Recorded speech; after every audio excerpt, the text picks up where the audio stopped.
اعوذ باللہ من الشیطان الرجیم بسم اللہ الرحمن الرحیم ربی اشرح لی صدری ویسر لی امری واحلل عقدۃ من لسانی یفقہوا قولی۔ آپ کا خیر مقدم آتش پوڈ کاسٹس پر، جہاں ہم دینی، ادبی، صوفی اور کچھ ایسے مسائل پہ بات کرتے ہیں جن سے ہماری زندگی میں کچھ نہ کچھ کہیں نہ کہیں سدھار ممکن ہو۔ وہ دانۂ سبل ختم رسول مولائے کل، جس نے غبار راہ کو بخشا فروغ وادِ سینہ۔ کچھ موضوع ایسے ہوتے ہیں، کچھ لائنیں ایسی ہوتی ہیں جن پہ سوچ کے یا جو ہماری کانوں میں جا کے ہمارے اندر ایک طوفان کھڑا کرتی ہے، سوچنے پہ مجبور کرتی ہے۔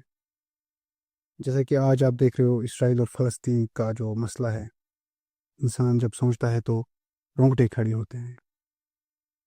آپ نے ایریل شرون کا نام تو سنا ہی ہوگا۔ میں اس کی تھوڑا ہسٹری پڑھ رہا تھا تو مجھے لگا کہ جو ایریل شرون ہے، وہ جو فرعون تھا، ان میں کچھ نہ کچھ سملرٹی ہے۔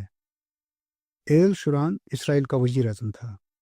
اسرائیل کو عظیم سے عظیم تر بنانا اس کا مشن، اور فلسطینیوں کا قتل عام اس کا مشغلہ تھا۔ بقول اس کے وہ فلسطینیوں کو ناشتے میں چٹ کر جاتے ہیں۔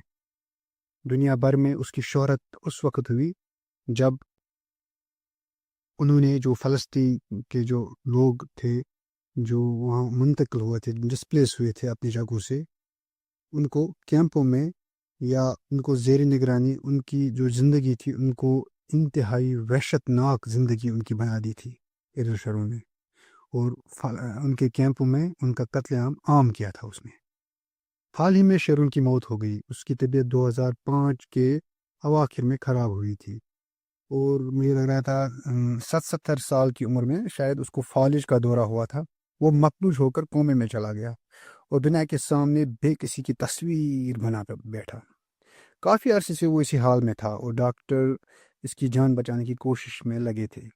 اس کے متعلق حال ہی میں یہ اطلاع آئی تھی کہ اس نے لمحے بھر کے لیے، تھوڑی دیر کے لیے اس نے اپنی آنکھیں کھولی تھی، تو جو ہی اس نے آنکھیں کھولی تھی تو آنسوں کی ندیاں بہنے لگی تھی۔ یہ سن 2006 کا تھا، شیرون ہے، 2006 کا شیرون تھا۔ اب آئے 3500 سال پہلے ہم جاتے ہیں، جب ہم فرعون کی تاریخ پڑھتے ہیں۔ قرآن پاک میں بیان ہوا ہے کہ فرعون نے ساری زندگی اللہ تعالیٰ اور اس کے پیغمبر حضرت موسیٰ علیہ السلام کی نافرمانی کی۔ بنی اسرائیل کو اس نے بدترین عذاب دے دیے۔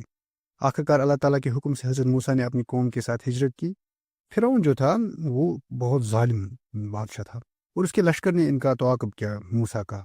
تو راستے میں سمندر آ گیا۔ اللہ کے حکم سے سمندر کے جو پانی تھا وہ رک گیا، اور سمندر دو حصوں میں بڑھ گیا، اور موسیٰ پار ہو گئے، اور اسی بیچ جو فرعون تھا وہ ڈوبنے لگا۔ ڈوبتے ہوئے جب اس کو موت دکھائی دیا، اس وقت اس نے جب موت کو سامنے دیکھا تو ایمان لایا، لیکن اس وقت ایمان لانا اس کے لیے کوئی فائدہ مند کام نہیں تھا۔ موت زندگی کی سب سے بڑی حقیقت ہے، مگر انسان اسے بھولے بیٹھتا ہے، مگن ہے دنیا میں۔ اس کی صحت، طاقت، دولت اسے غلط فہمی میں ڈال دیتی ہے، یہ کبھی اس کی پکڑ نہیں ہوگی۔ وہ زندگی بھر شیرون اور فرعون بن کر جیتا ہے، وہ لوگوں پر ظلم کرتا ہے، رب کی نافرمانی کرتا ہے۔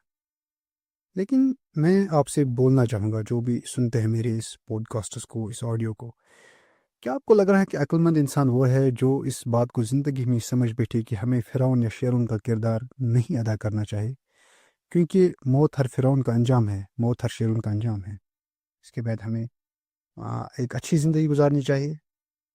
اسی سے جڑا ہوا تھوڑا بہت یہ تو میں ایک تجزیہ پیش کر رہا تھا، جو آج کے واقعات ہے فلسطین اسرائیل کانفلکٹ پہ، تھوڑا مجھے پڑھنے میں تھوڑا موقع مجھے ملا، تو ایریل شیرون کا جو یہ ہسٹری تھی، میں ویب پیج ایک چلا رہا تھا، وہ ایک بلاگ ہے، اس پہ میں نے دیکھا اس شیرون کے بارے میں لکھا تھا، تو پھر مجھے سمجھ آیا کہ دیکھو، یہ بھی تو موت کے آخری لمحے میں شاید اس نے بھی توبہ کی ہوگی، لیکن فائدہ کیا اس توبہ کرنے کا؟ کچھ بھی نہیں۔ میں چاہتا ہوں کہ آپ اس پوڈ کاسٹ کو 2 بار 3 بار اچھی طرح سنیے، اور شاید اپنے آپ سے سوال پوچھیے، کیا میں رشتوں میں، کیا میں اخلاقیات میں، کیا میں اپنی زندگی کے جو دوسروں سے معاملات ہوتے ہیں، کیا کہیں میں فرعون یا شیرون تو نہیں بن رہا ہوں؟ کیا میں کسی پہ ظلم تو نہیں کر رہا ہوں؟ امید ہے کہ تھوڑا بہت یہ جو میں بول رہا ہوں کسی نہ کسی طرح آپ پہ اثر کرے گا۔ باقی وسلم، دعاؤں میں یاد رکھیے گا. تھینکس.